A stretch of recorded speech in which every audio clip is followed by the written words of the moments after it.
তারাও নির্যাতিত হয়েছেন, দেশে হয়েছেন, বিদেশে হয়েছেন। বিদেশেও সন্ত্রাসী গুন্ডা লেলিয়ে দেওয়া হয়েছে। আমি স্বচক্ষে একবার এটা প্রত্যক্ষ করার সুযোগ আমার হয়েছিল।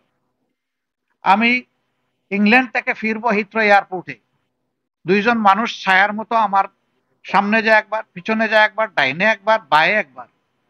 আমি ডাকলাম, ডাকে বললাম যে, আর ইউ বাংলাদেশি? বলে ইয়েস। Are you Angel? এখন থেকে হা করে আমার দিকে তাকায়। আমি বললাম, আপনারা কি ফিরিস্তা? কেন এটা বলছেন?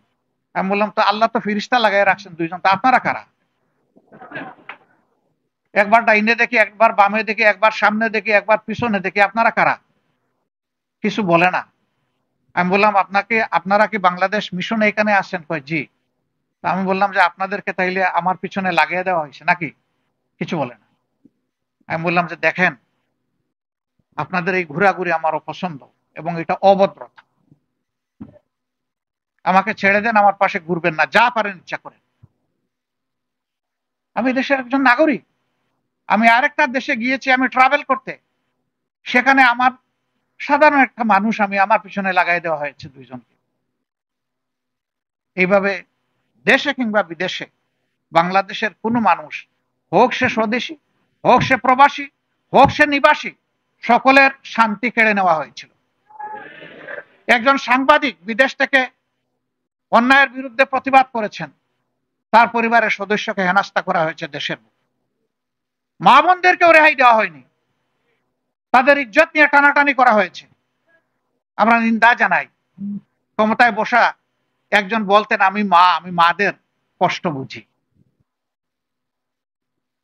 তিনি বলতেন যে, আমি মা হারিয়েছি, বাপ হারিয়েছি, আমি এরকম সন্তান হারা মা বাপের কষ্ট বুঝি। কিন্তু প্রমাণ তো পেলাম। আপনি শেষ মুহূর্তেও তো লাল চোখ দিয়ে খুনেরই নির্দেশ দিয়ে গেলেন। শেষ মুহূর্ত পর্যন্ত আপনি কামড় দিয়ে চেষ্টা করলেন, মানুষ খুন করে যত হাজার হোক, লাখ হোক, আপনাকেই ক্ষমতায় থাকতে হবে। কেন আপনাকেই থাকতে হবে? কেন? আপনারা বলছেন যে আমরা দেশকে উন্নয়নের রোল মডেল বানিয়েছি বিশ্বের বুকে, বিশ্ব এখন আমাদেরকে হিংসা করে আমাদের উন্নয়ন দেখে। আরো বলতেন আমরা এখন উন্নয়নের মহাসড়ক, মোটরওয়েতে আমরা উঠে গেছি। আজকে কি অবস্থা জাতির? সবগুলা ব্যাংক, আর্থিক প্রতিষ্ঠান একদম ফুকলা এবং ধ্বংস করা হয়েছে। বাঘ বাটুরা করে মা খালা ভাই বোন সবার মধ্যে বানরের পিঠা ভাগাভাগি করা হয়েছে। আজকে মাঝে মাঝেই শুনতে হয়, ব্যাংকের সর্বোচ্চ গার্জিয়ান ব্যক্তিটি বলেন যে কোনো সময় কয়েকটা ব্যাংক বন্ধ হয়ে যেতে পারে। কাদের কারণে?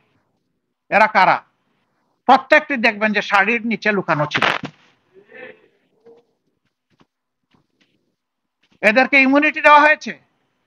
সবচাইতে বড় ডাকাতের ব্যাপারে কোনো তদন্ত যাতে না হয়, সুপ্রিম কোর্ট কিভাবে তার উপরে এমবার্গো দিল আমরা বুঝলাম না।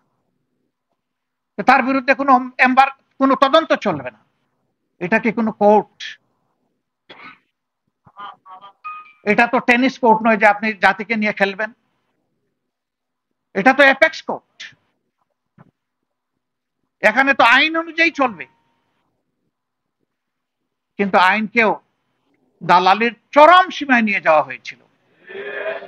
এই জন্য আইন অঙ্গনে দাঁড়ায় একজন বিচারপতি বলতে পারেন যে আমরা শপথবদ্ধ রাজনীতিবিদ। আপনার যদি রাজনীতি করার ইচ্ছা থাকে, আপনি ওই গাউনটা ছেড়ে চলে আসেন। আপনি বেঞ্চে বসেন কেন? আপনি বারে এসে বসেন। বারে থেকে আপনি রাজনীতি করলে আপনাকে কেউ নিষেধ করবে না। কিন্তু যতক্ষণ পর্যন্ত আপনি বেঞ্চে বসে থাকবেন, আপনি কথা বলার কোনো অধিকার রাখেন না।